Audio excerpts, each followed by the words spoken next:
What's happening, art family? Taylor Payton here with thebeginnerdrawingcourse.com, and today I'm going to be taking you through some easy things to draw for beginners.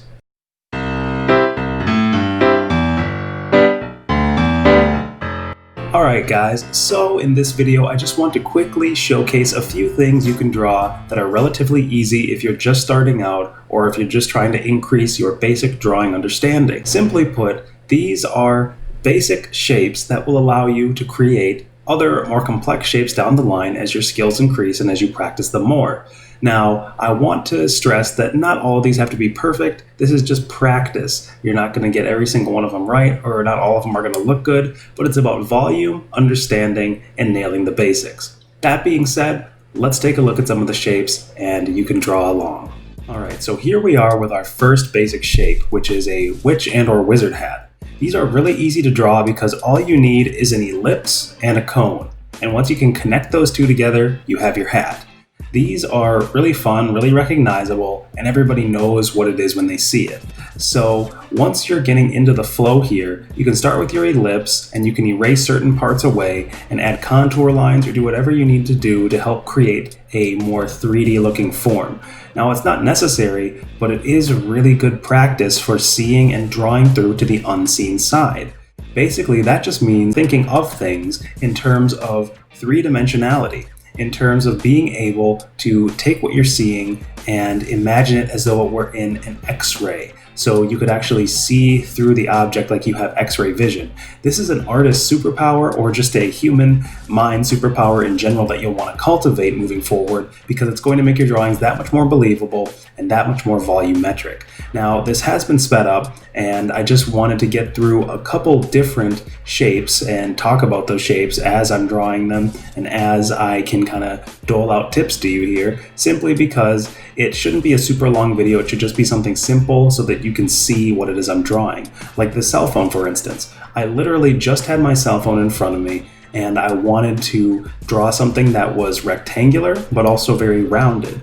So drawing man-made or human-made objects is a really good way to practice your drawing skill because it requires a reasonable amount of precision. It doesn't have to be absolutely perfect, but you can make it really crisp and tight if you want.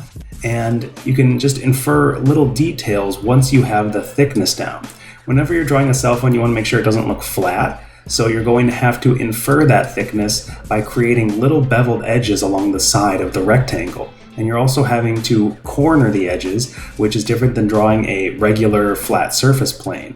So it's really good practice if you're a beginner to draw your cell phone because usually it's readily available and it's got a myriad of angles. And once you master a rectangular object, you're going to feel much better about drawing so many things moving forward. Next, we have the humble pyramid.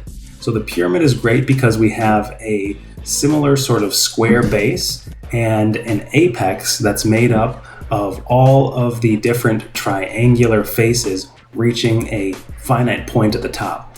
Now, there aren't a ton of triangular or pyramid-esque shapes in design. Usually you see a little bit of it, but usually you're going to see things more faceted or intricate or complicated. But a pyramid is really good practice for not only drawing squares, but triangles in perspective. So that is what's really important here. So as you can see, those are just some sketches in terms of the pyramid shape. It's easy to see all four triangles and the square that kind of unites them at their basis. And now we're moving on to pies. Pies are really good because not only are they usually pretty delicious, but they allow you to draw more rounded forms. We were drawing forms that were kind of rounded in terms of the cone, but that taper, that pinch that the cone and the pyramid share, the pie does not. The pie is a very oval-esque shape, and you can work on your mark making with the pie. And I only drew 3 pies because, I was getting hungry, so I had to move on. Last but not least, we're going to draw our friend, the open cardboard box.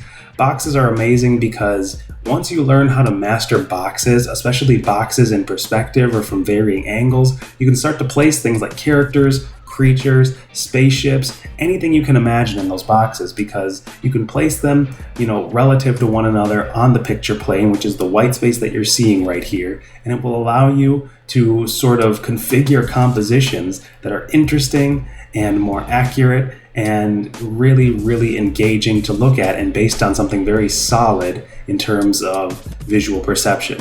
So that's basically it for this video. I just want to thank you for watching. Thank you for checking out the channel. Be sure to like and subscribe. I have a blog post down below in the description box to help you understand this even more, because I know it's kind of a short demo video. The blog will go into much more detail and help you understand all of these easy to draw things for beginners on an even deeper level. So yeah, thanks for watching. I'm Taylor Payton. Check out thebeginnerdrawingcourse.com, and I'll see you in the next video. Take care and happy drawing.